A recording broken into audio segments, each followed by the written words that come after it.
Padalas nating iniisip ang kamatayan bilang katapusan.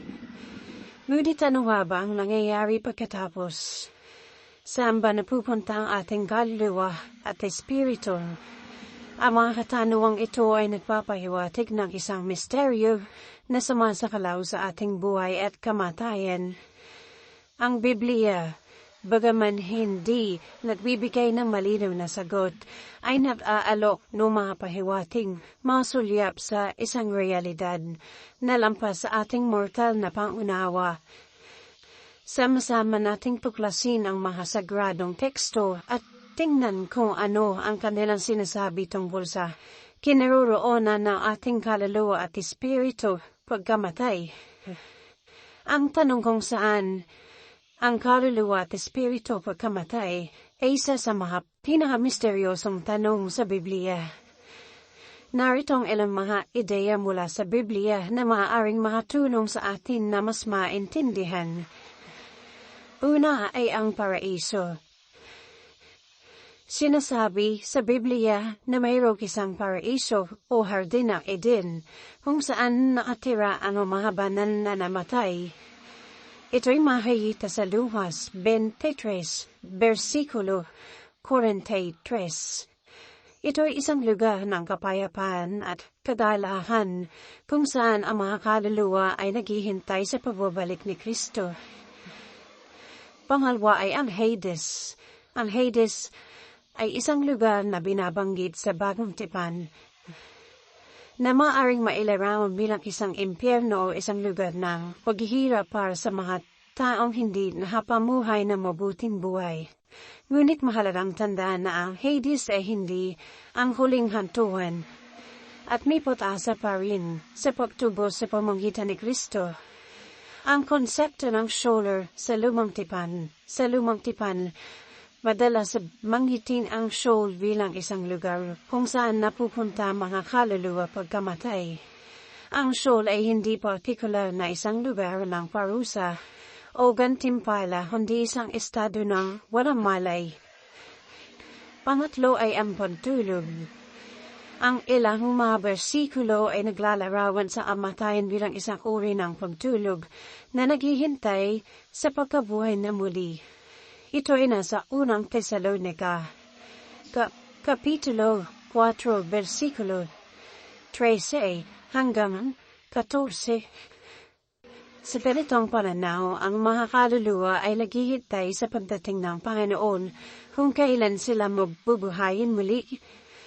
Pang-apat ay ang presensya ng Diyos. Ang ilang mga tao ay naniniwala na ang mga kaluluwa noong mga namatay ay nasa presensya ng Diyos. Naghihintay sa kanyang hukom.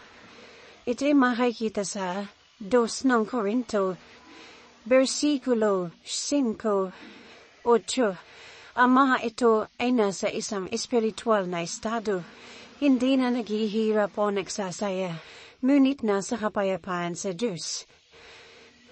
Ang pagbabalik ni Kristo, ang pangako ng pagbabalik ni Kristo at ang pagkabuhay na muli, ay nagbibigay ng pag-asa sa mga Kristiyano. Naniniwala ang mga Kristiyano na sa pagbabalik ni Kristo bubuhayin muli ang lahat ng mga namatay at haharapin ang pagdurugob. Narito ang mga bersikulong mga nabanggit para magbigay ng liwanag. Ecclesiastes, Kapitulo 12, versikulo 7, at ang alabok ay babalik sa lupa kung saan ito nanggaling, at ang espiritu ay babalik sa Diyos na nagbigay nito. Ang bersikulong ito ay nagpapahiwatig na ang kaluluwa ay bumabalik sa Diyos. Sa Lukas 23, versikulo 43, at sinabi niya sa kanya, "Katotohanan sinasabi ko sa iyo, mayon ay maharasama ka sa akin sa paraiso." Ang bersikulong ito ay namumukahi na ang banal na namatay ay nasa isang lugar ng kapayapaan at kagalakan sa piling ni Kristo. Sa 2 Korinto, versikulo 5, 8, oo, nagdanais kaming umalis sa katawang ito at manahan sa Panginoon. Ang bersikulo na ito ay nagpapahiwatig na ang Kristiyano ay nagdanais na mamuhay sa piling ni Kristo pagkatapos mamatay. Sa kabila ng iba't ibang mga pananaw, mahalagang tandaan na ang ating pananampalataya ay nakabatay sa pag-ibig at biyaya ng Diyos. Ang kanyang pag-ibig ay walang hanggan at ang kanyang biyaya ay umaabot sa lahat ng mga taong naghahanap sa Kanya. Sa huli, ang ating punawa sa kinaroroonan ng mga kaluluwa na mga namatay ay nakasalalay sa ating pananampalataya sa Diyos. Sa pamamagitan ng panalangin at pagmumuni-muni sa Kanyang salita, na mauunawaan natin ang Kanyang plano para sa ating buhay at ang Kanyang pag-ibig na hindi nagtatapos. Ang katotohanan ay ang kamatayan ay isang misteryo. Ngunit ang Diyos ay isang Diyos ng pag-asa at ang Kanyang pag-ibig ay hindi nagtatapos kahit sa pagkamatay. Ang pinakamahalagang bagay ay ang magkaroon ng pananampalataya sa Diyos at sa Kanyang plano para sa ating buhay. Kapwa